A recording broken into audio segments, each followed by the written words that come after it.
In this section, we're going to study how to find the domain of a function defined by an equation. So before we look at examples, let's go through the criteria how to find the domain of a function defined by equation. So there are three criteria.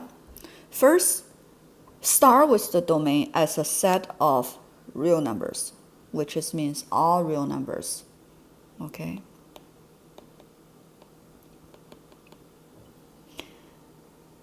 And then if the equation has a denominator, and then the restriction will be denominator cannot be 0. If the equation has radical of even index, like a square root, okay, or the fourth root, or sixth root, okay, the even index. And then the restriction will be the radicand need to be non-negative, which is anything under the roots, okay, need to be greater than or equal to 0, whatever in this parenthesis, okay, the radicands as an entire unit need to be non-negative. Okay, this is the three criteria. Now let's use those criteria to do some example. So we have 4 problems here. Okay, we need to find the domain of all those functions. A, f of x equals x squared plus 5x. So this one doesn't have a denominator, doesn't have a radical symbol, right? So no any restrictions, and then we start from the largest real number, largest set of real number, which is all real numbers. You can write in the word, or you can write into interval notation represent all real number. That's from negative infinity to positive infinity. And then B, g of x equals 3x over x squared minus 4. So this time we do see denominator, right? So the B, the restriction is denominator, which is x squared minus 4, cannot equal 0. And then we just solve the equation, treat the not equal sign the same as equal sign, okay? So x squared, we add a 4 on both sides, x squared not equals 4, and then apply square root method, x cannot equals plus minus 2. Okay, so how to write, if you want to write into set notation, variable x, and then put a vertical bar, and then condition, x cannot equals positive 2, x cannot equals negative 2. That's one way we write the solution. Okay, that's how to find the domain. Okay, if you want to write into interval notation, and then we need to exclude the negative 2, positive 2, right? That will be negative infinity to negative 2, and then union from negative 2 to positive 2, union, and then from positive 2 to positive infinity. So that means all real number, only thing exclude is negative 2 and a positive 2. Okay, all real numbers except positive 2 and a negative 2.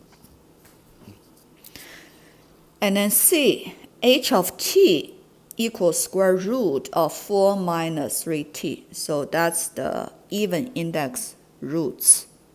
The restriction will be the radicand, which is this 4 minus 3t.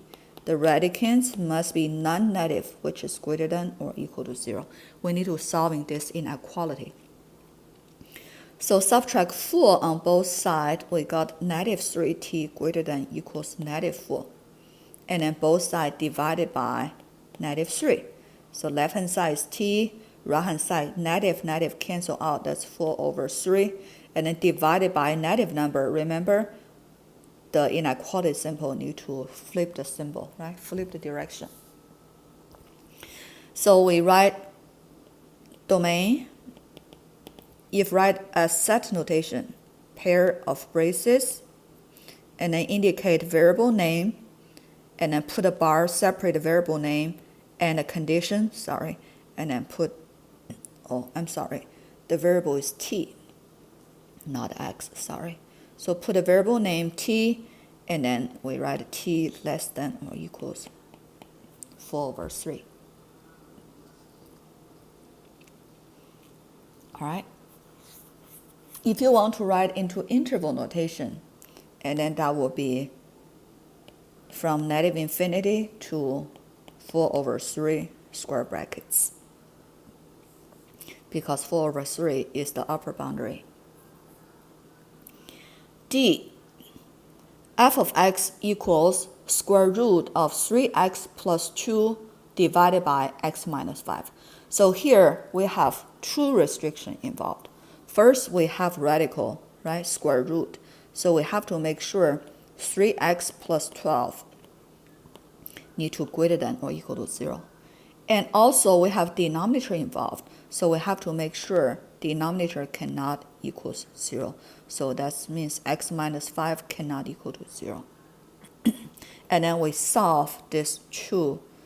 One is inequality, one is not an equation, an equation, and then we combine the two together.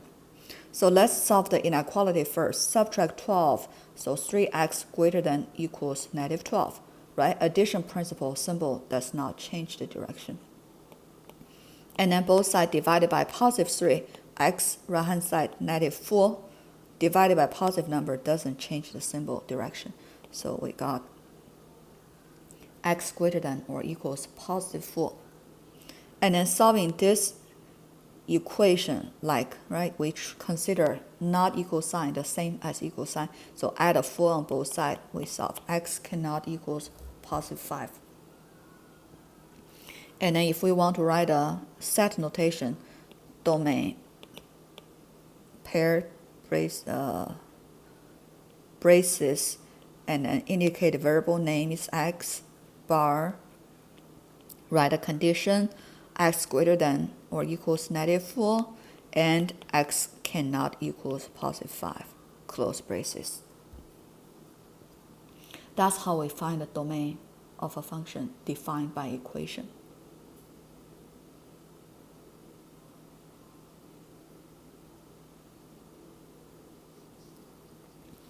The last one, how can we find the domain for a circle of radius r? It really depends where this center of the circle is located. Okay, how to find the domain, it depends on that. For example, if we set up rectangular coordinate system, if the center of the circle is right at the origin, and then if we say r equals 3, right? So we can figure this out. Here must be -3, here must be +3. So the domain, that means the collection of all the x. That will be from -3 to +3. Okay?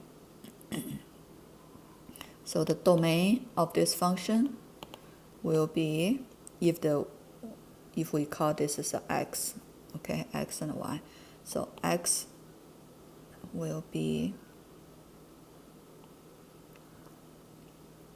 from -3 to +3. Okay, the range, that's all the y's. That will be also, right, from -3 to +3.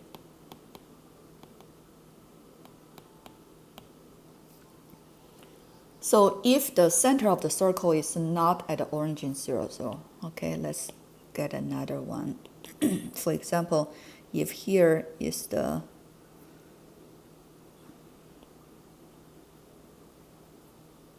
center of the circle, let's say 2, 2, and then the radius is 3, okay, it just, for example.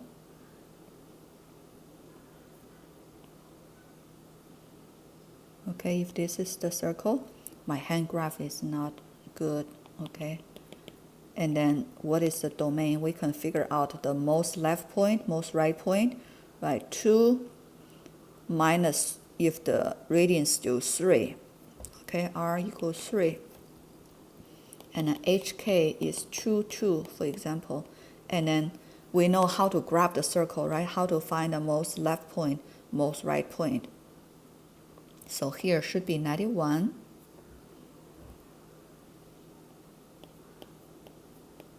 And then here should be 2 plus 3 should be 5, right? So this point should be 91, 2. This point should be 5, 2. So the domain will be x, and then from 91 to positive 5. All right, and then the range, you can figure that out too, the lowest point to the highest point. So if given you the graph of a circle, you can figure out the domain and the range by find the most left point, most right point to determine the domain. If you want to find the range of a circle, you need to find the most lowest point of the circle and the most highest points of the circle. That's how to find the range.